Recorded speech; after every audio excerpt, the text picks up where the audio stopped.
a segunda aula da matéria de escatologia. Diga, escatologia.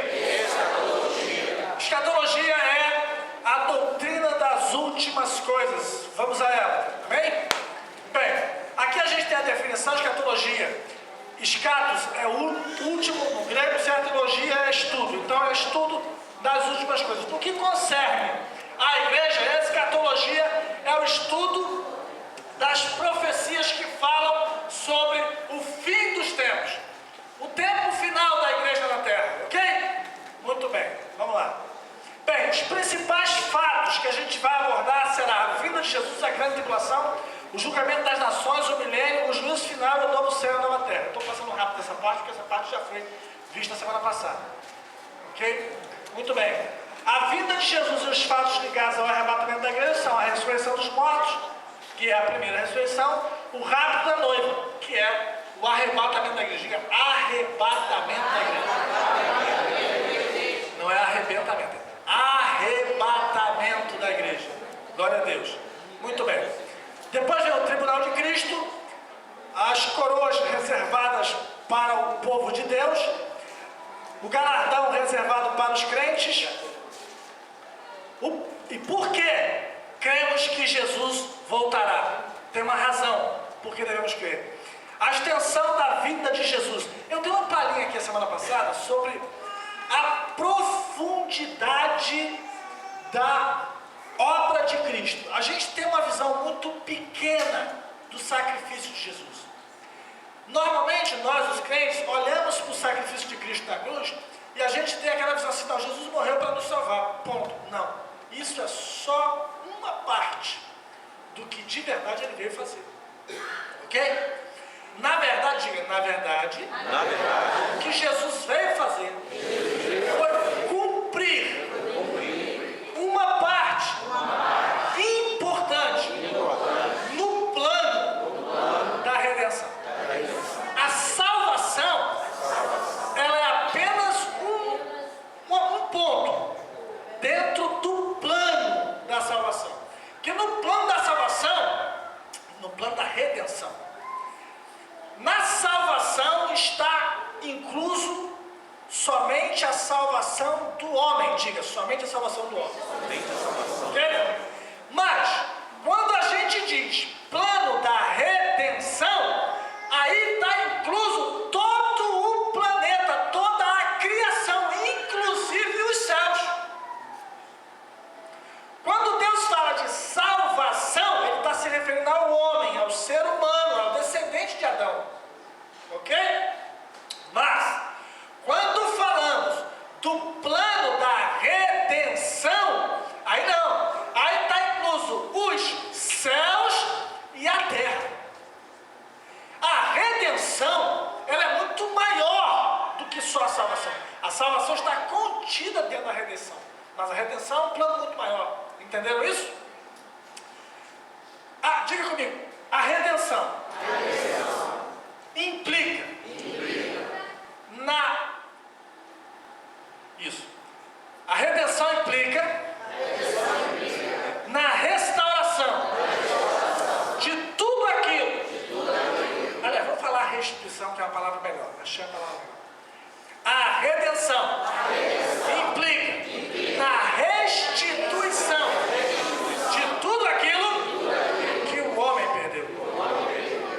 Entenderam isso? O que é que você perdeu, o que nós perdemos, o que Adão perdeu quando caiu no Éden? 3 coisas. Alguém pode dizer alguma delas? Hã? Vida eterna. A comunhão? Mas A intimidade. não isso aí é uma consequência, na verdade. Mas ele perdeu outra coisa. Eternidade. Que implica na comunhão. Eternidade. A eternidade. Boa. A autoridade, não, é consequência também. Relacionamento é uma consequência. Eu vou falar porque senão a gente vai perder muito tempo. O homem perdeu, fale comigo, o homem perdeu o corpo, és pó, e ao pó tornarás. Ok? Ele perdeu a alma que pecar é graça morrerá, porque o salário do pecado é a morte, e essa morte é eterna. O corpo e a alma. E o terceiro, que a gente nunca conta, ele perdeu a terra, o planeta.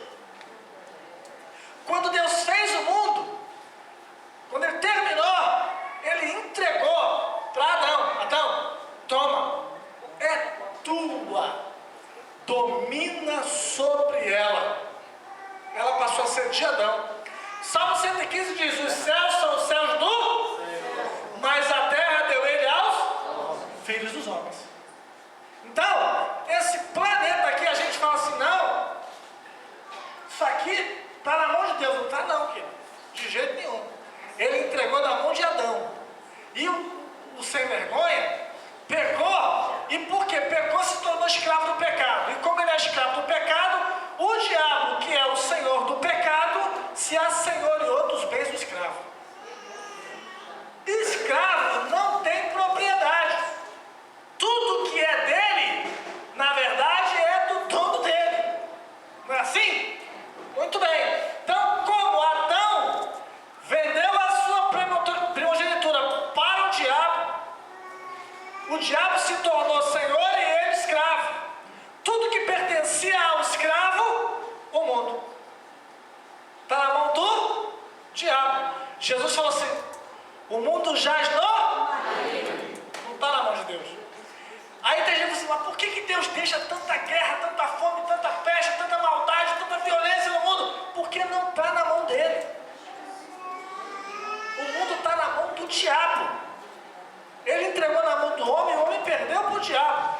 Agora, o plano da redenção é trazer a restituição, trazer a propriedade do grande e glorioso planeta Terra de volta à mão do filho de Adão. Entendeu? Mas isso é para a gente ver lá na frente. Então, o caráter da revelação. Quanto à igreja, Jesus virá como o noivo. Ok? A igreja é a noiva. Quanto a Israel, ele virá como o Messias. E quanto aos gentios, ele virá como juiz. Eu falei aqui na aula passada. No Antigo Testamento haviam 2 povos na terra. Para Deus só haviam 2 povos, que eram judeus e gentios. De novo. Judeus e gentios. 2 povos eram os judeus e gentios. Isso aí. Quem era o judeu? Filho de Abraão, segundo a carne. E os gentios? Todas as demais nações. Ok? Com o advento da morte e ressurreição de Cristo, formou-se um terceiro povo. Qual é? A igreja.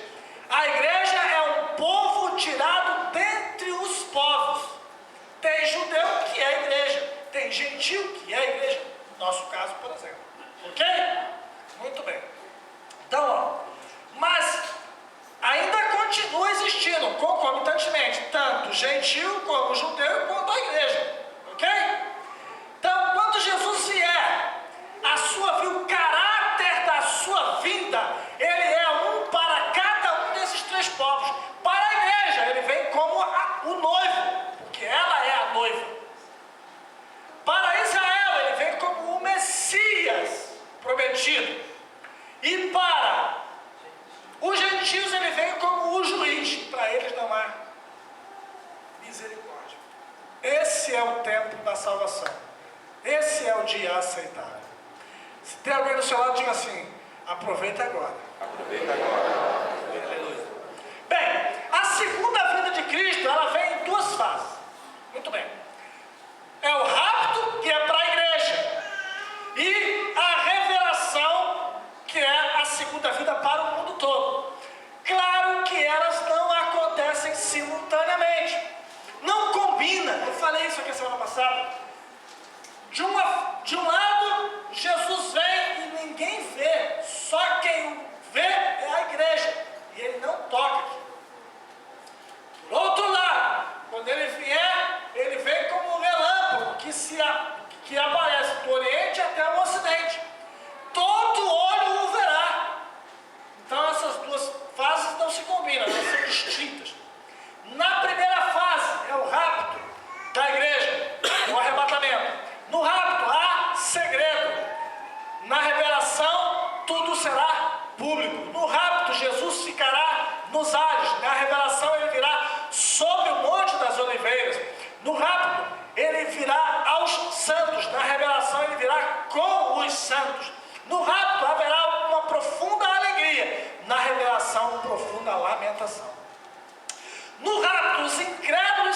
deixados. Na revelação eles serão destruídos.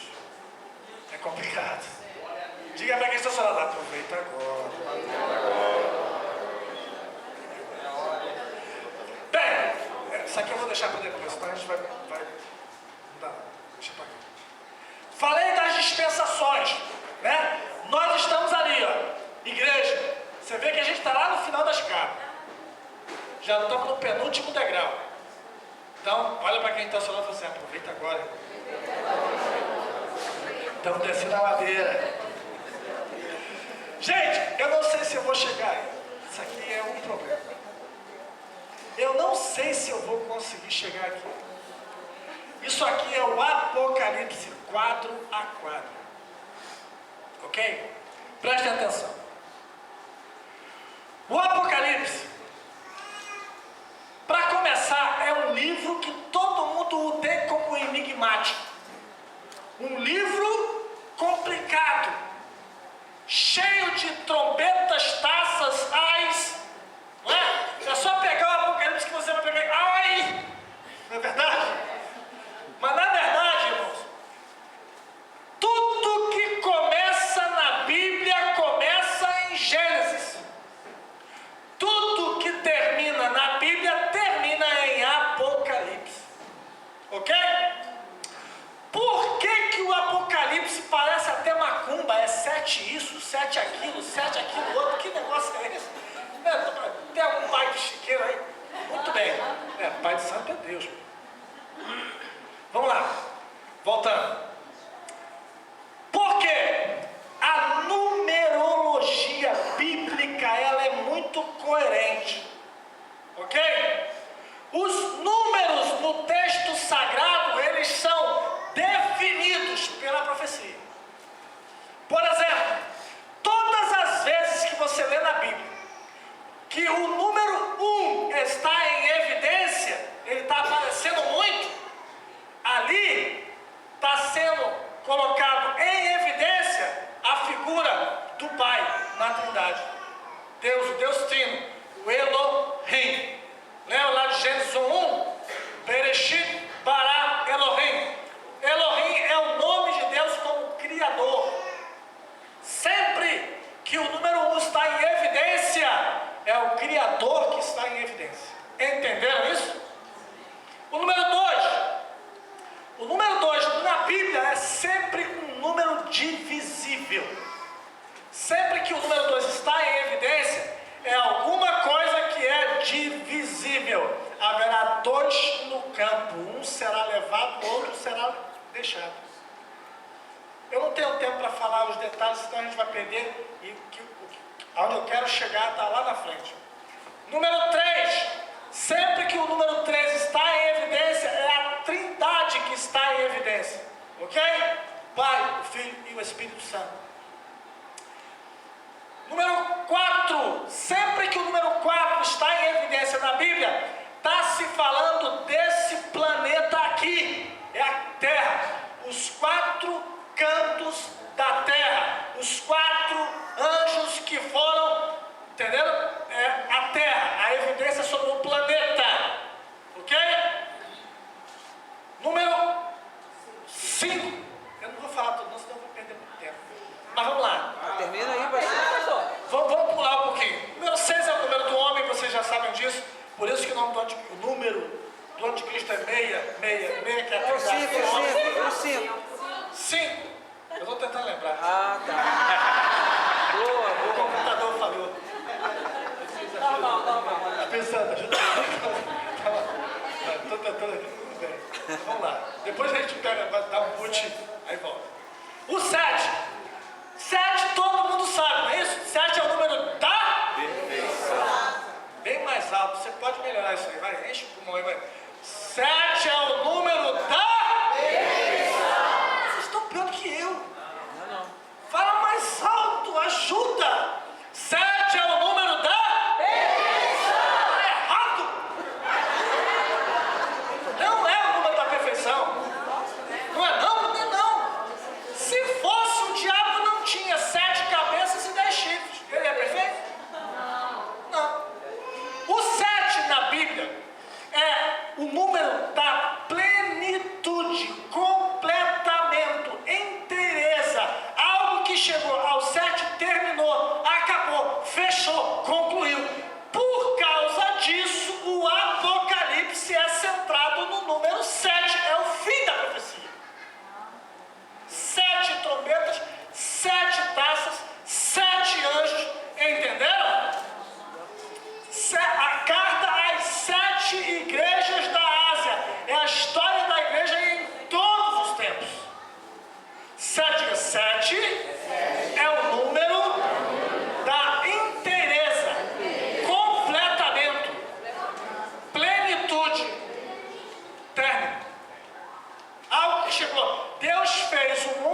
6 dias, e no 7º ele descansou, e no 8º começou uma nova semana. 8 é o número do novo.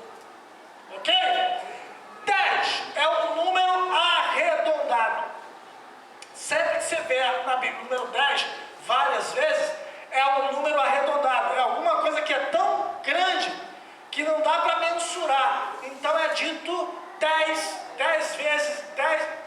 O número dos exércitos de Deus, dos carros de Deus, são 10 milhares de 10 milhares. Um número arredondado. Entenderam isso?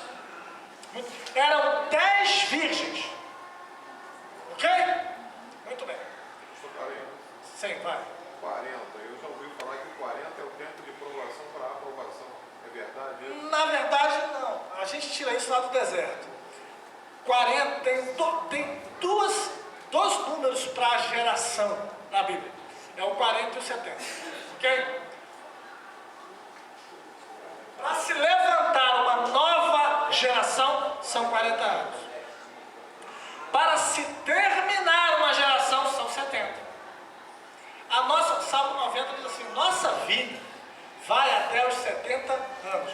Quem é muito forte, chega até os 80, mas a maior parte disso é câncer e infarto. Então 70 anos é o tempo da duração da vida, normalmente. Ok? Agora, para se levantar uma nova geração, para haver uma renovação, são 40 anos. Olha só, Israel saiu do Egito com 603 mil homens que arrancavam da espada com 20 anos para cima. Ok? Passam-se 40 anos no deserto. Quando chega no final do livro de Números, Deus matou todo mundo no deserto. O último a morrer foi Moisés. E aí Deus manda contar o povo. Aí eles contam. Quantos tem lá que arrancam da espada? 603 mil homens. É fantástico, irmão. Pode ler. Só muda os detalhes. A diferença é pequena. Mas a quantidade em milhares é a mesma. É exata. 603 mil homens que arrancavam da espada de 20 anos para cima. Tremendo. Então, em 40 anos, se renovou toda uma geração. Ok? Mas a nossa aula não é sobre isso. A gente tem que avançar. Sim, deixa eu dar uma palhinha aqui só. Eu não sei se eu vou chegar nisso aqui, mas só para vocês terem uma noção. O Apocalipse ele não é um livro corrido. Não. Na verdade, a gente pode dividir o Apocalipse como está aqui, em 7 quadros. No primeiro quadro, o capítulo 1, você vai encontrar, nesse capítulo 1, Cristo se apresentando, são as qualificações dele. Ele está se apresentando. Ele vai se apresentar como? Profeta, sacerdote, rei e juiz. São as 4 funções que havia no Antigo Testamento. No Antigo Testamento, as pessoas eram ungidas como? Ou como sacerdote, ou como juiz, ou como profeta, ou como rei. Eram as 4 funções. Só teve um homem que teve 3 funções, que é Samuel. Samuel foi profeta, foi juiz e foi sacerdote. Só não foi rei, senão ele teria as 4. Aí ele seria o Messias. Entenderam isso? Foi claro? Agora Jesus ele detém as 4 funções. Ok? Davi foi profeta, foi rei. Ele julgou Israel, mas ele nunca foi sacerdote. Entenderam isso? Muito bem. No segundo quadro, a gente tem o capítulo 2 e 3, que são a carta às 7 igrejas da Ásia. O foco dessas cartas é a história da igreja. Eu falei aqui a semana passada e vou tornar a dizer. O Apocalipse, ele é a continuação de Atos dos Apóstolos. O livro de Atos, ele não termina. Pergunta a quem está ao seu lado, Jesus, você sabia que o livro de Atos dos Apóstolos não termina, não tem fecho, não tem conclusão.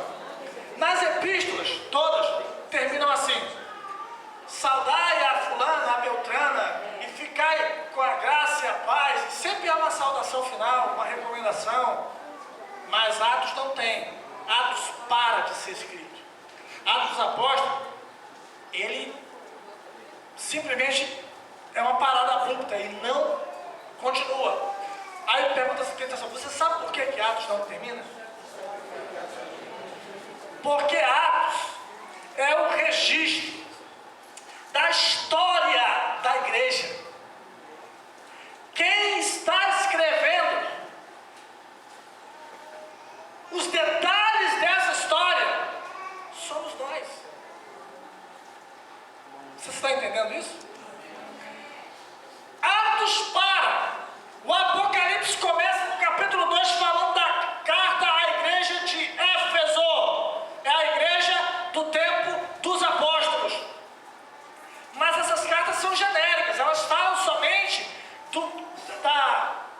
das características da igreja naquele período. O período de Éfeso vai do ano da ascensão de Cristo, ali do ano 33 até o ano 100, a morte do apóstolo João. A carta à igreja de Esmirna vai do ano 100 até o ano 313, quando Constantino se torna imperador e tem aquela visão e declara que agora ele é crente também.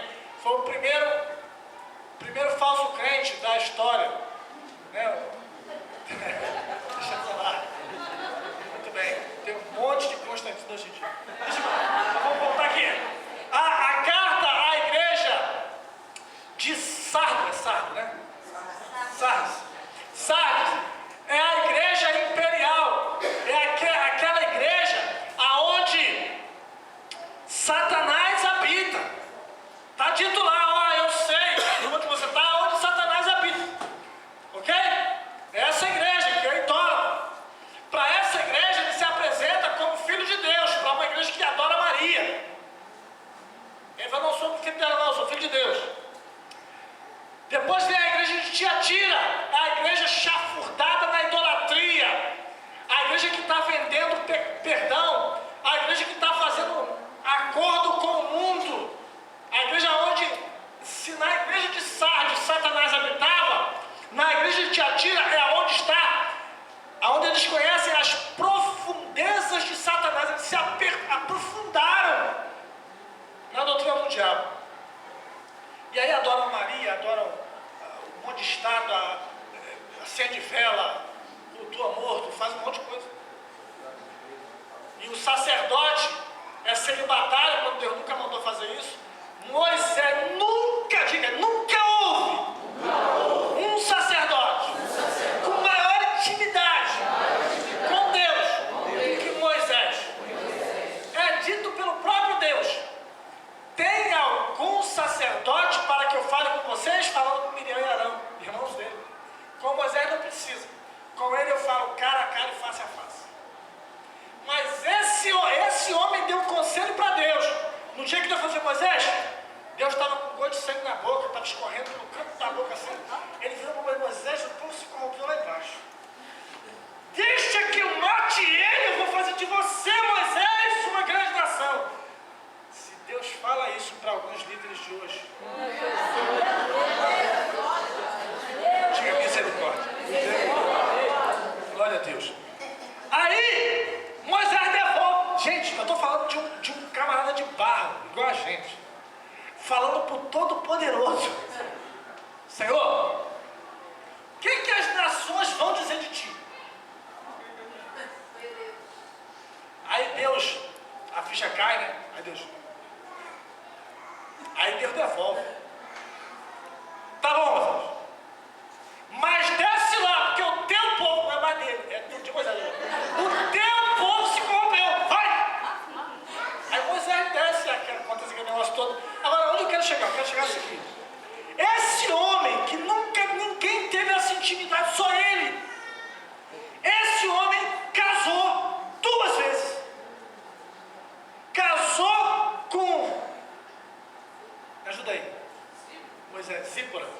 casou com Zípora, filha de Jetro, sacerdote de Midian.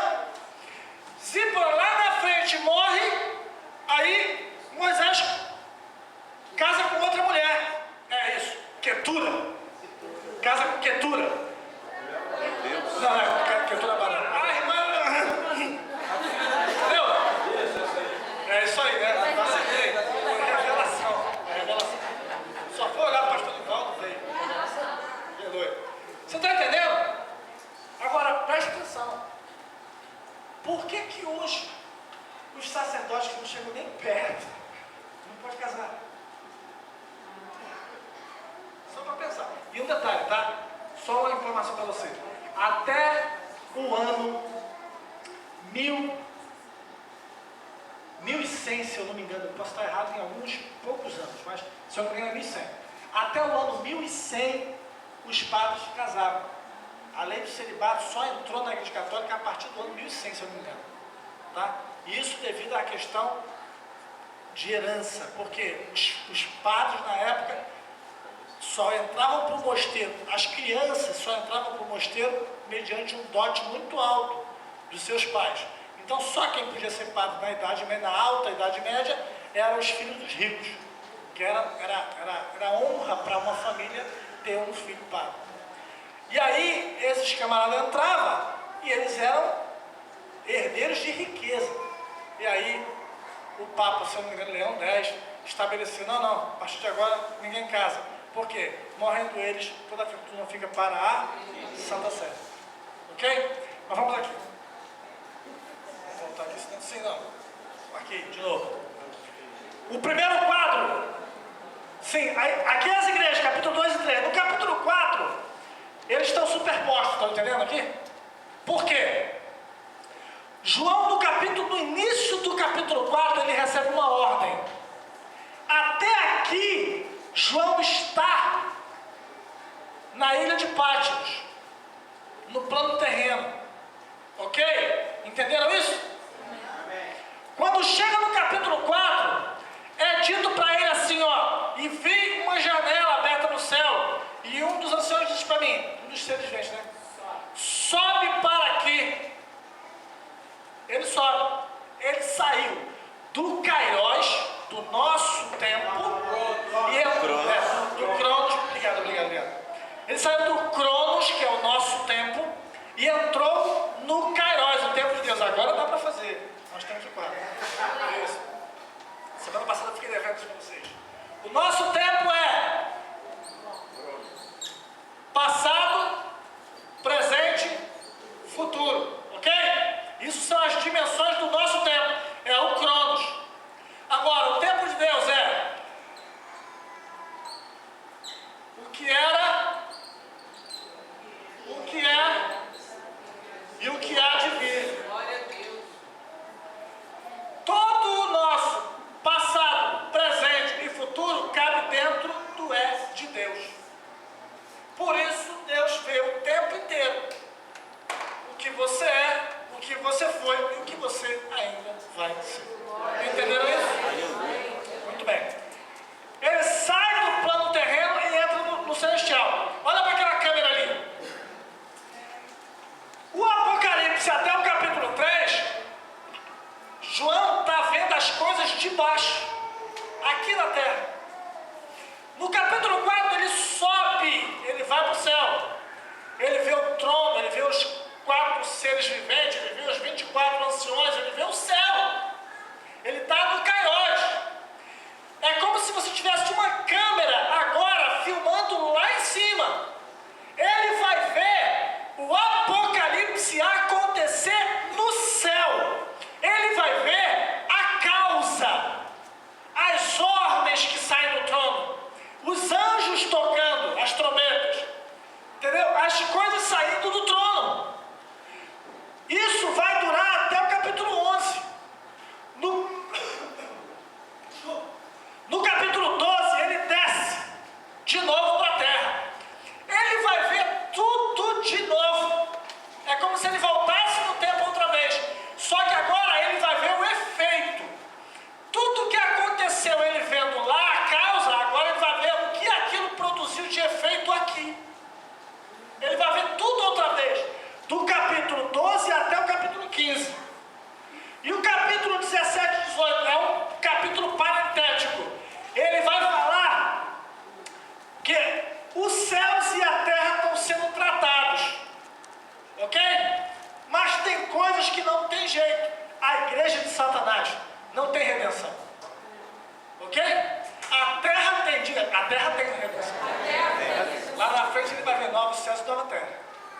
Mas não é que Deus destruiu isso aqui não.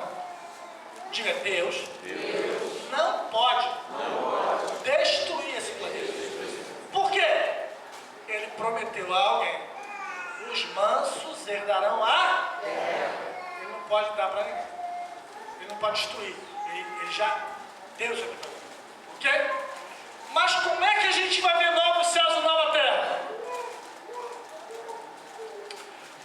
Olha para quem está do seu lado. Pergunta a essa pessoa: você está em Cristo? Responde. Então você é nova. Mas Deus matou o outro? Não. Ele transformou através da ação do Espírito Santo. É o que ele vai fazer com essa terra aqui. Só que no ser humano, o agente da transformação é o Espírito Santo. Na terra, que são elementos, o agente da transformação é o fogo. As forças da natureza, as pragas e os ais. Entenderam isso? Muito bem. A igreja de Satanás não tem salvação, não tem redenção, não tem como escapar. O que é feito com ela é destruído. Aí você vai ver lá no Apocalipse: caiu a grande Babilônia, a mãe das meretrizes da terra. Olha como é forte. João estava no Cronos, foi para o Kairos. A Babilônia nem se levantou ainda nos nossos dias, mas João já viu ela caindo. Entenderam isso? Estou sendo claro? Vocês estão entendendo mesmo? Vou pegar alguém para dar aula aqui. Estão aprendendo, né? E aí o capítulo 19 já sai desse plano inicial. A redenção está completa. Entra a fase do reino. Ok? Cai se ela ainda não está aqui, mas ela cai. Como assim? O que eu quero dizer é o seguinte: nós estamos vivendo a história. João passou por cima da gente. Ele já viu o futuro. Entendeu isso? João, ele passou por aqui, ó. Ele viu esse nosso tempo. Ele viu o que vem depois de nós. Ele viu o Apocalipse acontecer. E ele viu a cidade santa descendo do céu. Ok? Depois que ele viu tudo isso, volta agora. Vai lá pro teu tempo. Vive aí o resto de vida e morre. Diga, só Deus pode fazer de verdade de volta para o futuro. Aleluia. Bom, isso aqui é só uma palhinha, tem muito mais coisa aqui, mas eu não posso entrar não. É só porque se eu não conseguir chegar aí, você já tem uma noção do que é, certo? Na marca do pênalti, para a gente entrar dentro da pequena área, a gente fazer o gol, né? Eu falei sobre o livro. Só que vocês têm que entender uma coisa: a gente tem uma ordem. Ok? É claro, a gente estava fazendo o que eu falei para vocês. Eu estou dando uma panorâmica, não foi o que eu falei? Eu estou dando uma panorâmica para vocês. Semana que vem, que é hoje, a gente começa ponto por ponto e aí vai construindo essa escada. Eu dei uma visão para vocês do vale. A gente subiu na montanha e deu uma olhada assim, ó. Tá vendo onde é que a gente vai chegar? O que eu fiz com vocês foi isso aqui.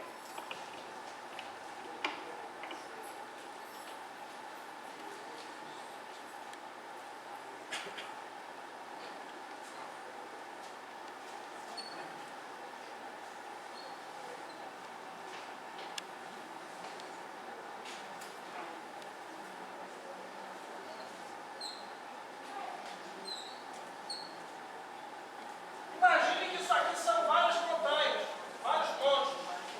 Ok? Quem entra aqui vai ver os montes em volta.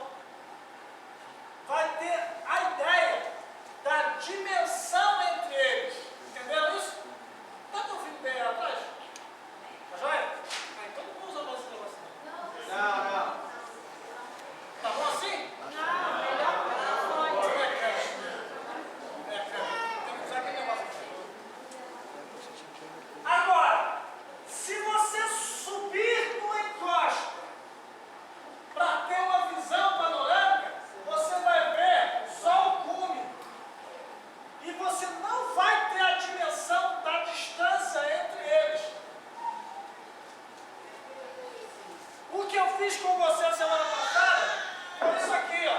Eu te mostrei os montes de longe, mas eu não te dei a distância entre eles. Ok? Hoje você está entrando no vale. Agora você vai ter que andar, caminhar de um monte para o outro. Fala para quem está chamando, a caminhada é longa. Fala para quem está chamando, nós vamos chegar. Nós vamos chegar. Mas a caminhada é longa. Diz assim, tenha paciência. Nós vamos chegar no livro. Vamos aqui. Bem, primeiro, equilíbrio.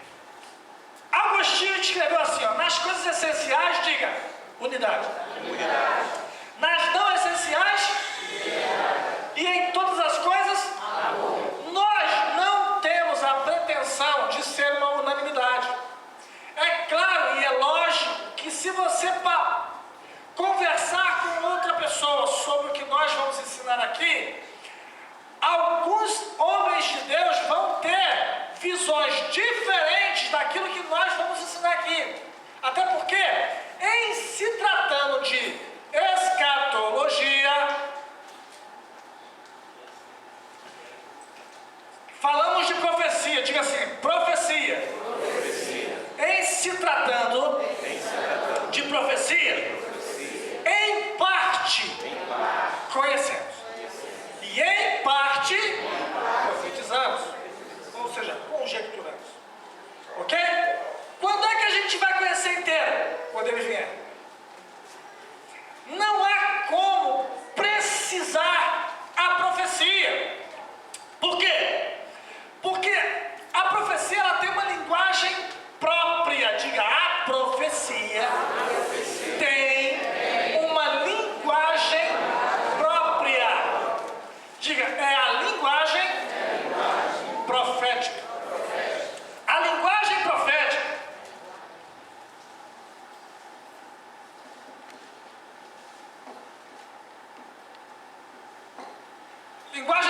ela se divide em literal e figurada. A linguagem literal, ela é como diz aqui, literal, só que é complexa. Depois eu explico por quê. A figurada é mais simples, ok? Porque ela se divide em tipos e símbolos. Ok? A literal ela é mais complexa do que a figurada. Apesar de, na linguagem figurada, nós vamos tratar com tipos e símbolos. Aqui, na linguagem figurada, vamos tratar com tipo. O que é um tipo? O tipo é um personagem ou alguma circunstância, algum elemento que serve como exemplo daquilo que está por vir. Por exemplo, sim, mas o tipo tem algumas regras. Qual é a regra? O tipo só serve como exemplo naquela qualidade que a própria Bíblia disser. O que é isso? Adão é um tipo de Cristo. Entenderam isso? Em que ele é um tipo de Cristo? Adão pecou. Não, nisso ele não serve como tipo. Em que ele é tipo de Cristo? Assim como de Adão descendem todos os homens segundo a carne, de Cristo descendem todos os homens segundo o Espírito. Entenderam? José é um tipo de Cristo. Mas ele casou com Safenate. Não é nisso que ele é um tipo de Cristo. Ele é um tipo de Cristo porque, assim como José foi vendido pelos seus irmãos, Cristo também foi vendido por um de seus irmãos, Judas, noiva de Isaac, filho de Abraão. Abraão, nessa história, é o tipo de Deus, o Pai. tipo de Cristo. Rebeca é o tipo da igreja. E Eliezer, que vai a Padarã buscar Rebeca, é o tipo do Espírito Santo. O Pai enviou o Espírito Santo para preparar uma noiva para seu filho. Entenderam isso? Quando o Espírito Santo nos encontra, somos a noiva de Cristo. O que ele faz conosco? Ele nos prepara para o encontro com o noivo. Como? Falando do noivo. A palavra. Ele é assim. Pai da eternidade, príncipe da paz, Deus conosco. Ele é maravilhoso, conselheiro, Deus forte. Vem falando das qualidades dele. E nos dá presentes. Não é isso? Eliezer, quando encontrou Rebeca, ele dá a ela 9 camelos cheios de ouro. O Espírito Santo, quando encontra a gente, ele faz o quê? Nos dá os 9 dons do Espírito Santo. É os presentes da parte de Deus. Mas se eu ficar falando isso aqui, vai até amanhã. Aí a gente acaba não dando aula. É complicado. Entenderam a questão do tipo? Ok? Agora tem os símbolos. O que é um símbolo? Símbolo, ele é pré-determinado. É dito de antemão o que ele significa. O semeador saiu a semear. Uma parte da semente caiu à beira do caminho, outra nos pedregais, a outra caiu,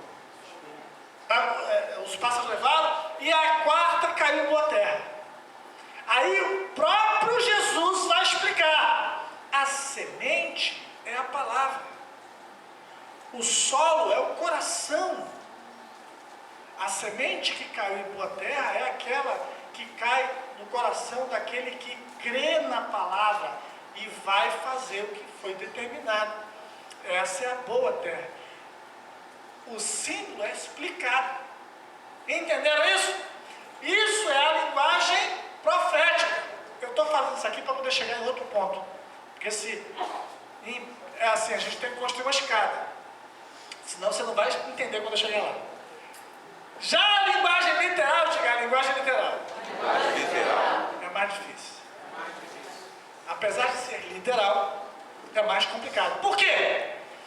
Porque o profeta vai usar palavras do seu tempo para explicar coisas e fatos que não existiam no seu tempo. Imagina você descrever uma coisa que você nunca viu, que ainda vai ser inventada. Você não tem palavras para descrever, você vai ter que usar o seu vocabulário lá do século antigo passado para descrever uma coisa que nunca existiu, que ainda vai ser inventada. Diga, e essa é a menor das dificuldades. Tem pior? Tem pior. Por quê? Por exemplo, João falar de um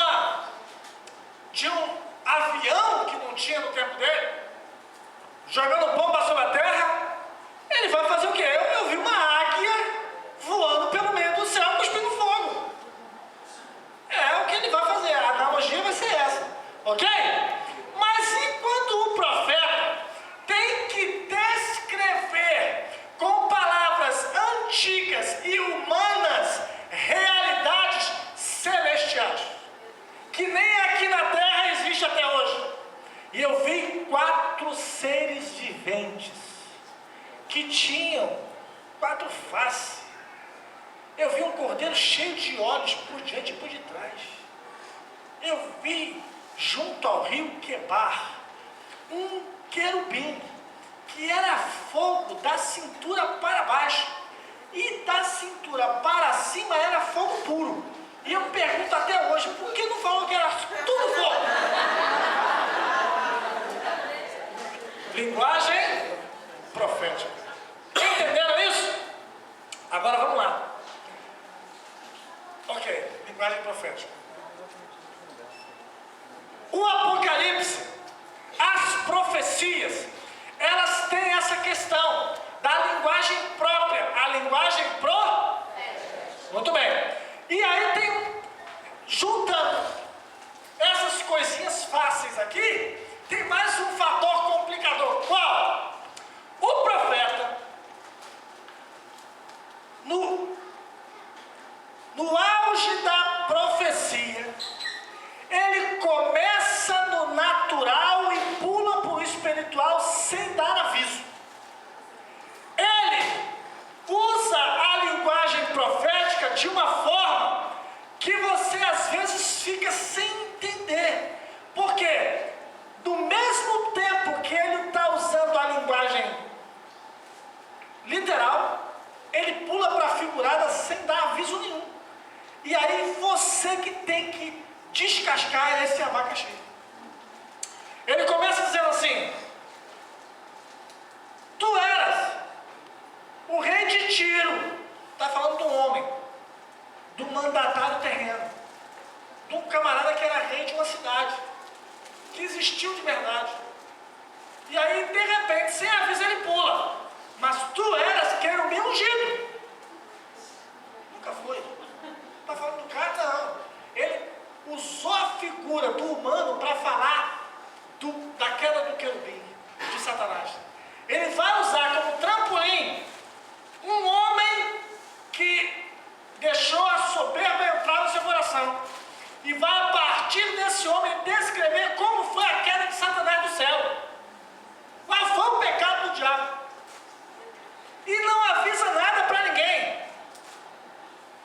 Você está entendendo? Há essa complexidade. Diga, por isso, estudar profecia não é fácil. Não é do dia para a noite.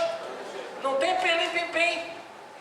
Não adianta você querer do dia para a noite aprender tudo. Não, não. Isso decorre de muito tempo de dedicação, estudo. Você tem que gastar tempo comparando, linkando textos, estudando, mergulhando no texto. Diga, a Bíblia é maravilhosa, desde que você tenha tempo para dedicar a ela.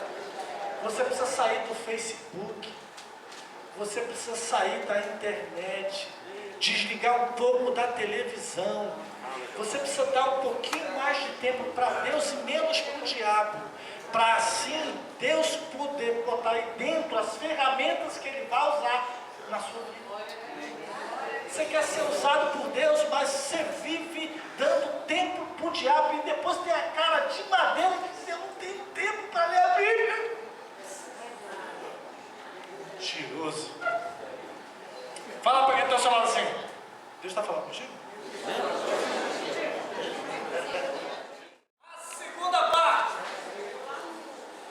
as profecias. A terceira parte, a cronologia. E a quarta parte, que é a última aula, será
nos ares. Desculpa. Esse é o arrebatamento da igreja.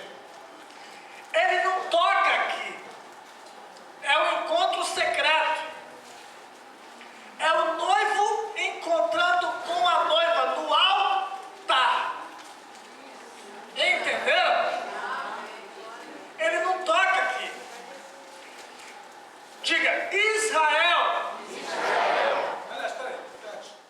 Será no céu o sinal do Filho do Homem. Todos os povos da terra se lamentarão e verão o Filho do Homem vindo sobre as nuvens do céu com poder e glória.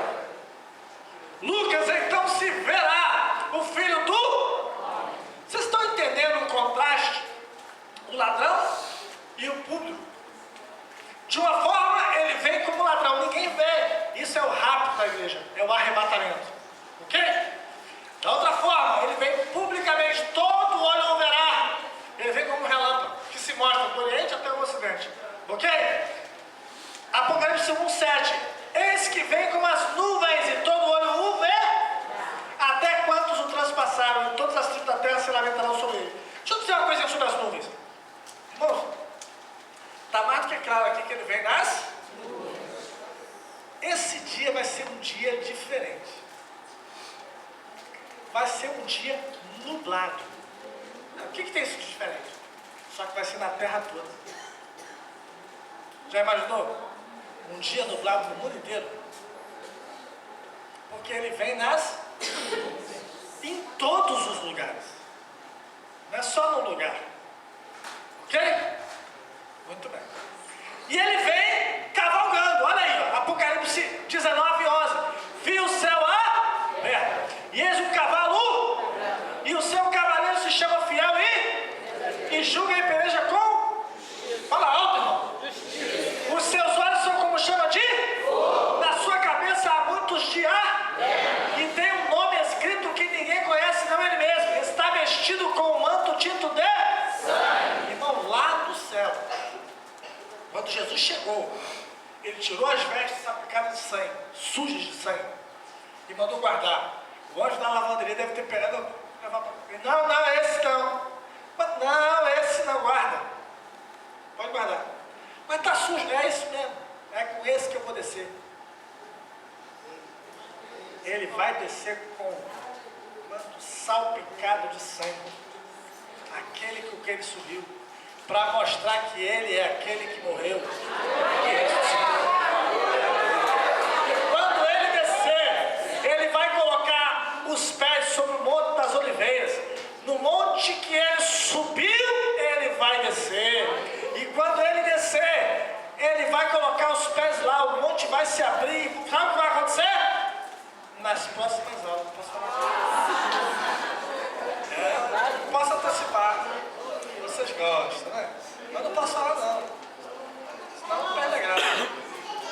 Bem, ele voltará como? Acompanhado dos anjos e dos santos. Quando ele vem para arrebatar a igreja, ele vem com os seus anjos. É a corte. E é os anjos que vão recolher a igreja na terra. Ok? Ele aqui não pisa. Ele fica nos ares. Mas quando ele vem para reinar sobre a terra, aí ele vem com os anjos e os nós. Diga para quem você vai estar lá. O irmão acabou de me perguntar de fora agora. Mas vem cá. Afinal, esse negócio de nova criatura, novo corpo, como é que é isso? A gente vai ter um outro corpo? Ou vai ser desse corpo mesmo? E o que eu disse para ele, eu vou dizer para você. Não. Você não vai ter outro corpo. Você vai ter esse corpo glorificado. Ok? Nem todos dormiremos, morrer. Mas todos seremos transformados. Ok? Convém que o que é mortal, esse corpo, se revista de imortalidade. Ok?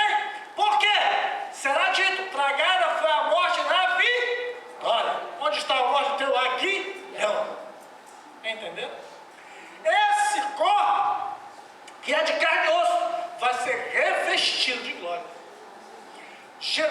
É o mesmo corpo, gente. Você não vai ter outra aparência, não. Você vai ter a aparência que você tem. Como é que a gente sabe disso? Quando Pedro, Tiago e João viram Moisés e Elias no monte da transfiguração com Jesus, eles não precisaram perguntar: quem são esses dois caras aí? Não. Eles sabiam que era Moisés e sabiam que era Elias. Ok? Outra coisa, esse corpo, ele vai ser possível pegar nele, não é no espírito, é um corpo. Contudo, esse corpo não pode ser impedido por nada, porque ninguém abriu a porta do cenáculo para Jesus entrar. E ele disse: paz seja convosco. Não teremos lembrança uns dos outros. Aí é o seguinte, eu acredito, aí é conjectura, eu acredito que teremos sim a lembrança do que fomos, a lembrança do que fizemos, porque isso é um testemunho, isso é uma glória para Deus. Agora, eu acredito também que não teremos a lembrança de quem ficou, porque senão seria tristeza. Mas e se eu ver um conhecido meu, eu não iria chorar? Pode ser de alegria. Olha só, não, a lágrima de alegria não é problema, não. O problema é a tristeza, porque lá não há tristeza, não entra. Ok? Agora, chorar de alegria não é problema nenhum. Você está entendendo? O que não pode haver lá é a lembrança de quem não está lá. Se você tem um parente que não vai, ele decidiu morrer no pecado. Se você entrar no céu e lembrar dele, o que vai acontecer? Apesar que os laços sanguíneos ficam aqui. Ok? Mesmo assim é conjectura. Lá não se casam nem se dão em casamentos. Lá é tudo irmão. Porque Cristo é o nosso irmão mais velho e Deus é o nosso Pai. Ok? Agora, tudo que sabemos do céu é o que está escrito na Bíblia. E a Bíblia, ela é quase muda a respeito do céu. Do céu sabemos pouca coisa, só o que importa. Porque o foco da Bíblia não é o céu, é a terra. Entendeu? Vou usar uma linguagem bem acadêmica, assim, com um linguajar um pouquinho mais culto. Isso não influi nem contribui.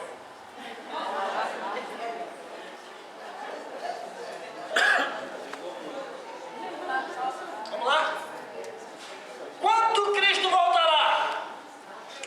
Mas a respeito daquele dia e hora, ninguém sabe, nem os anjos do céu, nem o Filho, senão o Pai. Olha para quem está ao seu lado e fala assim: tu sabe?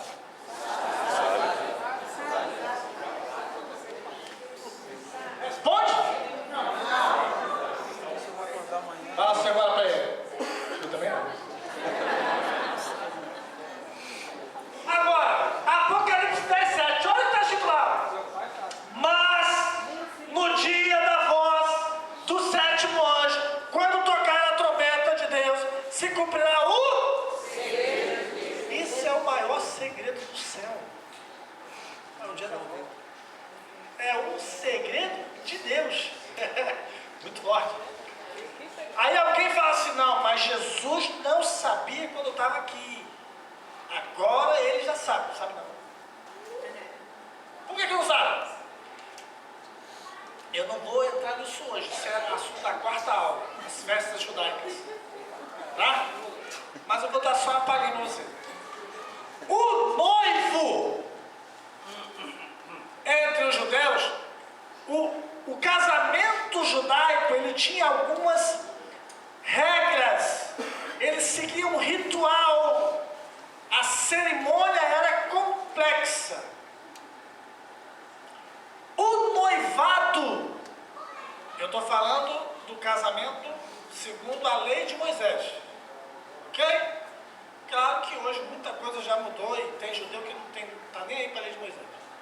Tem judeu ateu, absurdo, mas existe. Tem judeu ateu, tem judeu até à toa. Mas vamos lá, esse é outro papo. Mas o casamento judaico era arranjado pelos pais. Os filhos apenas cumpriam a decisão mais novo assim, tem na casa dos 20, e fala assim, tu deu sorte. Os pais tratavam.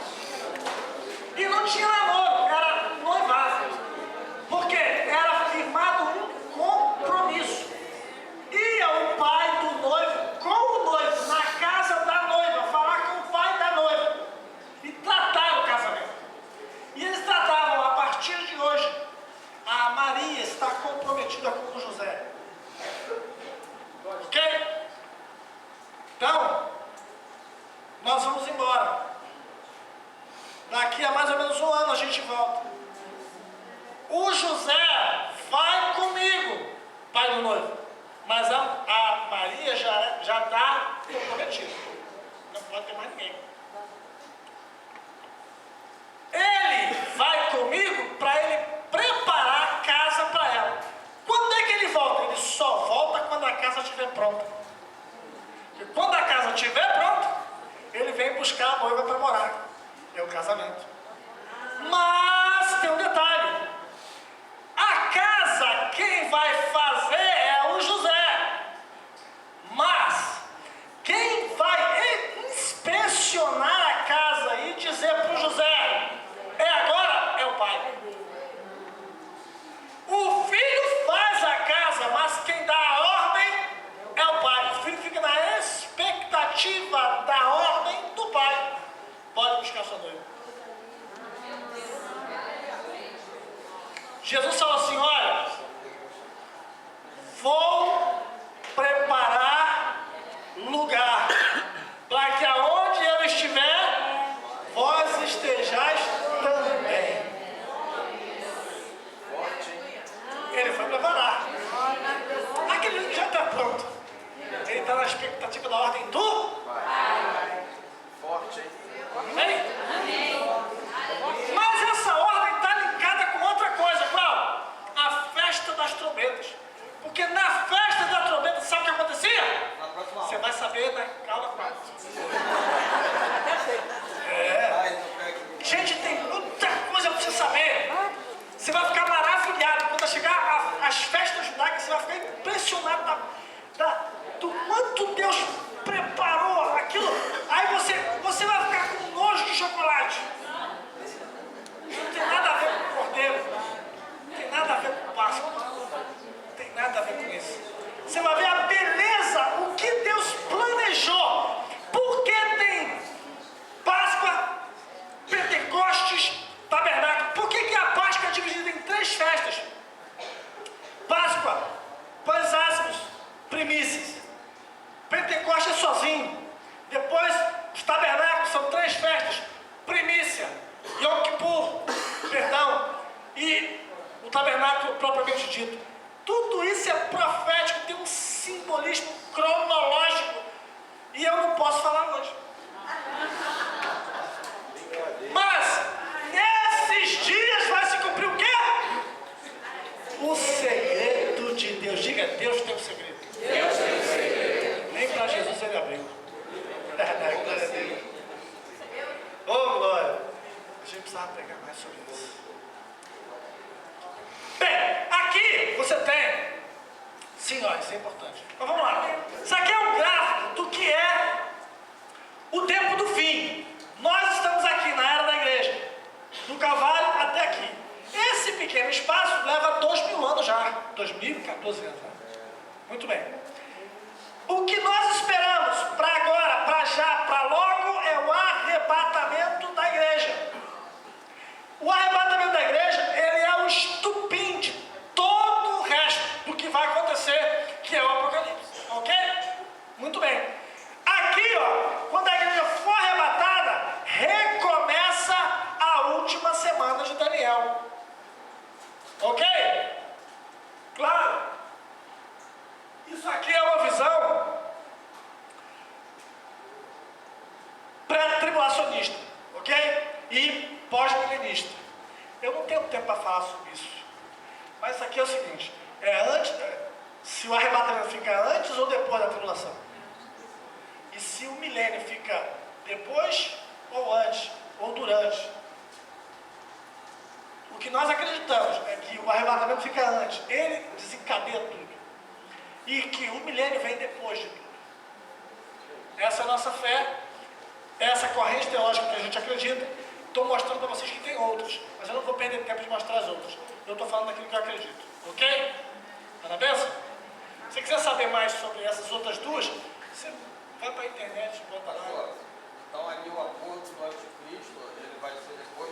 Isso, vai acontecer dentro da grande tribulação, porque o anticristo ele está diretamente ligado a Israel. Gente, olha só, olha para cá.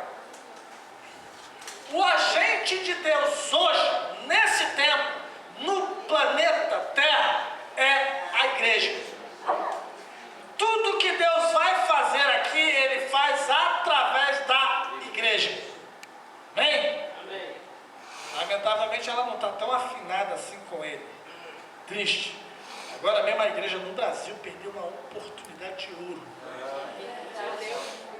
E aí ainda vem dizer para mim que são uns 40 milhões de crentes, né? Não. Pode até ter 40 milhões desviados. Crente não. Tem gente lá da Canção Nova mais crente do que a gente. E olha, vou dizer, muitos de nós teremos surpresas do outro lado. Do outro lado da vida.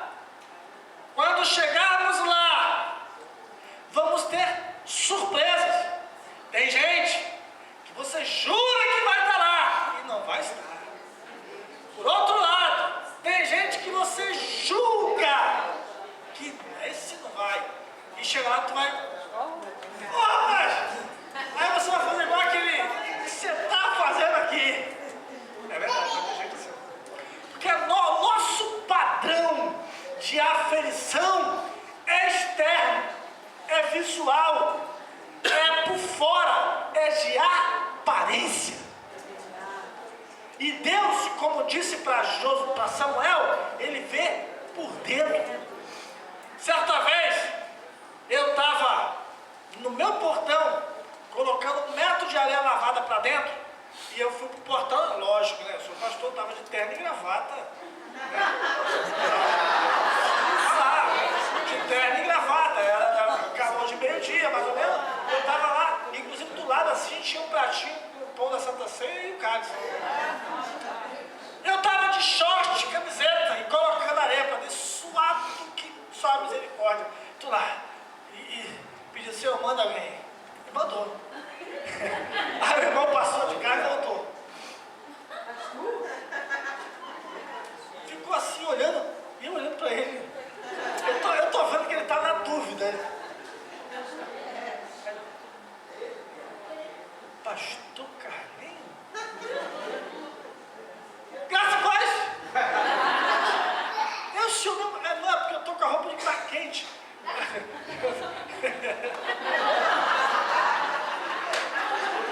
A roupa do super-homem só vai de fundo. Vocês entenderam agora? Sua graça. Você está entendendo? Aí eu quase que falei, porque ele falou, ô pai, tudo bem? Quase que falei, irmão, desce do salto, vem botar aí. Deus falou contigo, mas ele foi embora.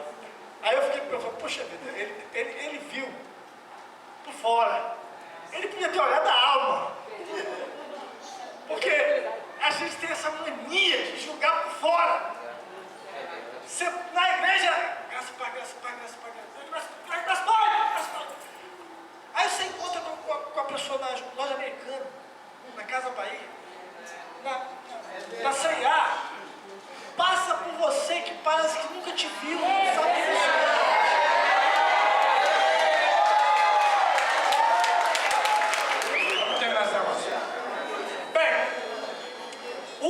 O agente de Deus nesse tempo, na terra, é a igreja.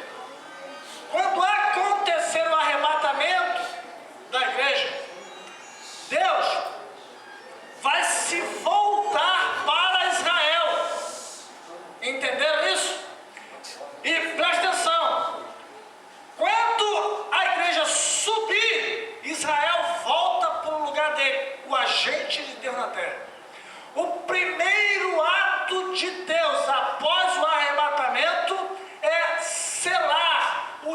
144 mil das 12 tribos dos filhos de Israel.